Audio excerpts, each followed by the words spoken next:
Köszöntök mindenkit szeretettel! Ebben a videóban arról beszélek, hogy az álhírek készítői hogyan használják ki a nemzeti érzelmeket. Ugye volt már arról szó, hogy az álhír gyártók sok esetben érzelmet keltenek, érzelmet generálnak, és akkor ezzel kapcsolják ki a kritikai érzékeinket, a racionális gondolkodásunkat, és az egyik ilyen érzelemkeltő elem, amikor nemzeti érzéseket keltik fel bennünk, és így próbálnak minket átverni.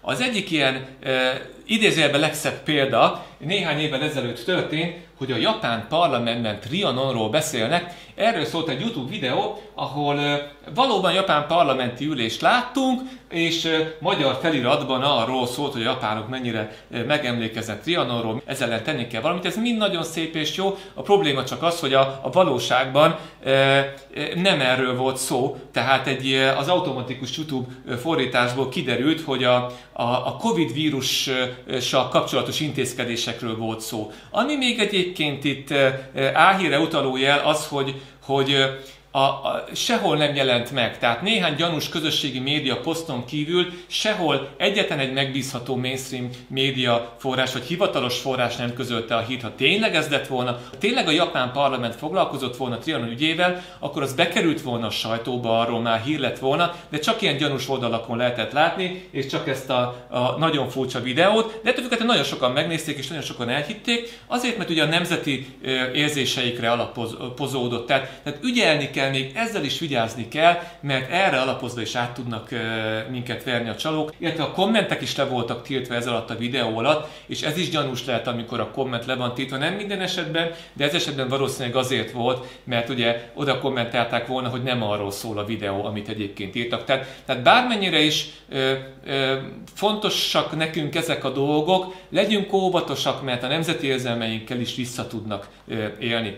Ugyanez igaz nemzeti érzésekre appellált magyar-román viszonylatban ez az álhír, amikor ugye arról szólt, hogy Vladimir Putyin meg Donald Trump majd Orbán Viktorral közösen felosztják Erdélyt, tehát ez is nemzeti érzelmekre alapuló átverés, nem szabad ezeknek sem bedőlni. Itt az álhírekre utaló jelek közül több is megfigyelhető, az egyik az, hogy több kép van egymás mellé vágva, ez visszatérő jele szokott lenni az álhíreknek. Nagyon hosszú a cím, 1, 2, 3, 4, 5 soros cím, ilyen címet nem ad hivatásos újságíró egyetlen egy hírnek sem. Nagybetűk indokolatlan használata a címben, írásjelek halmozása pont-pont-pontra végződik, tehát ilyen címet biztos, hogy nem ad hivatásos újságíró, és ugye érzelemkeltő nemzeti érzéseket korbácsol fel, óvatosan kell ezeket is fogadni.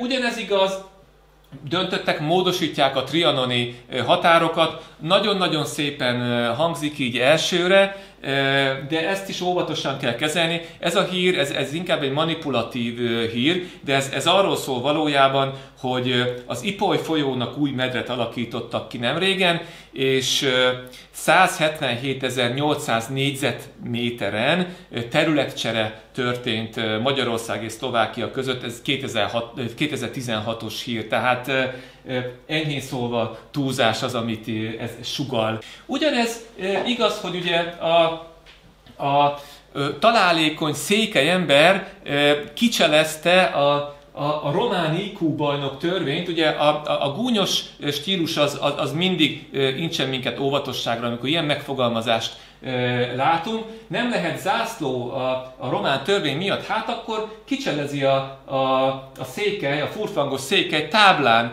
fejezik ki a nemzeti hovatartozást, havatartozás pontosabban, és akkor itt ugye látjuk a képet, hogy itt valóban kint vannak ezek a kis táblák. Egyébként, ha valakinek sasszeme van, akkor megláthatja, hogy itt magyar zászló is van, tehát már a kép önmagában ellentmond ennek a hangzatos posztnak, de egyébként, hogyha ugyanerről az ünnepségről más képeket is megnézzünk, akkor látjuk, hogy bőven ki vannak téve azért a magyar zászlók is, egyébként pedig a táblák is. Tehát ez a poszt így ebben az esetben nem igaz.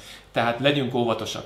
Szintén álhír, hogy Donald Trump a G7-es csúcson arról beszélt, hogy igazságtalan volt Trianon és Székelyföld visszacsatolható lenne. Ez szintén a nemzeti érzelmekre alapuló álhír, tehát ilyen érzelmeket akar felkelteni, és ezért próbál kattintásszámokat gyűjteni. Ugyanez igaz az ukrán elnökről, Zelenszkiről, elterjedt álhír, hogy ugye az egész világ előtt videóüzenetben kér bocsánatot, semmi ilyesmi nem történt. Itt is gyanús a megosztó Facebook csoport, illetve a .com végződésű magyar oldal, tehát ez is álhírre utaló jel, hogyha valóban ilyen lett volna, akkor nem gyanús Facebook csoportokban és nem .com-ra végződő magyar álhír oldalakon látnánk. Hazafiságról, ez esetben ugye ukrán nemzeti érzésről árulkodott az a hír, hogy ugye fegyverre cserélte a csillogást Ukrajna legszexibb katonanője, pontosabban egy modell, ukrán modell, aki csatlakozott az ukrán hadsereghez. Ezen a poszton alapul, ami nem az ukrán hadsereghez csatlakozott a modell, hanem egy ilyen paintball vagy valami ilyesmi játékon vett részt, és úgy volt beöltözve. De egyébként nagyon hangzatos a hír, de ez a túl szép ahhoz, hogy igaz legyen kategória nemzeti érzésekre alapozva. Ugyanez történik itt, ami arról szól, hogy a Dinamo Kijev játékosai, itt látjuk őket, a futball mezüket katonai ruhára cserélték, és ugye beálltak katonának. A valóságban hát itt egy más katonai alakulat tagjait látjuk, nem pedig a Dinamo Kijev focistáit, de ez is nemzeti érzésekre építő álhír. Szintén az orosz-ukrán háború kapcsán arról szól, ez megint túl szép ahhoz, hogy igaz legyen kategória, hogy a bátor ukrán kislány az orosz katonának nagyon csúnyán beszól, és egyébként elírások is vannak a posztban, tehát Ukriane, a hírforrás is gyanús. A kép is, hogyha ránézünk, gyanús, tehát nem úgy tűnik, mintha a februári ukrán területeken járnánk.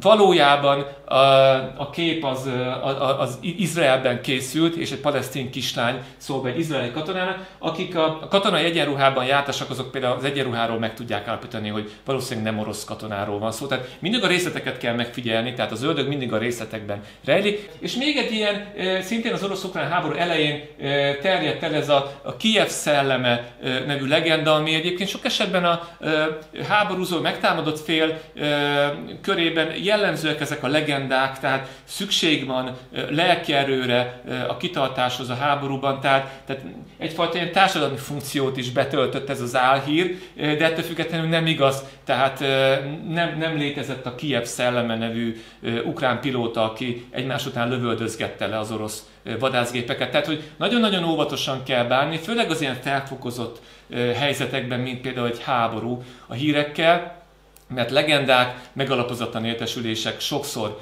terjednek, és időnként egyébként még a mainstream média is áldozatul eshet ezeknek, tehát néhányat ők is átvehetnek, nyilván utána persze helyesbítenek. Milyen gyanús jelekre figyeljünk oda, és milyen jó tanácsokat tudok azért nemzeti érzelmekre alapító átverések esetében mondani. Ugye amikor érzelmeket kelt a hír, bármilyen érzelmet felkelt, akkor mindig legyünk óvatosak és gyanakvóak. Amikor azt mondja, amit hallani akarunk, tehát itt is azért láttuk, hogy sok olyan hír azt mondta, amit hallani akarnak sokan, hallani szeretnének sokan, akkor mindig gyanakodjunk, mindenféle álhír típusra igaz ez. Sokszor láttuk, ez a túl szép ahhoz, hogy igaz legyen kategóriába esik, és bármennyire is szeretnénk hinni ezeket a szívünk szerint, néhány ilyen hírt, mindig ellenőrizzük a valóságtartalmat, ne dőljünk be, a saját érzelmeiknek sem szabad bedőlni, ezek a legnehezebb.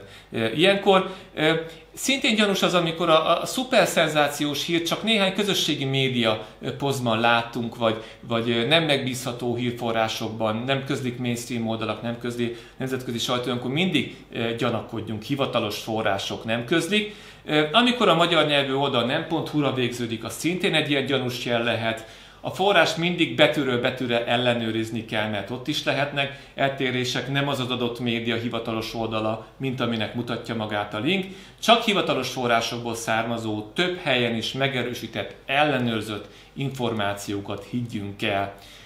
Ennyit a nemzeti érzelmű álhírekről, legyünk mindig nagyon óvatosak, köszönöm szépen a figyelmet!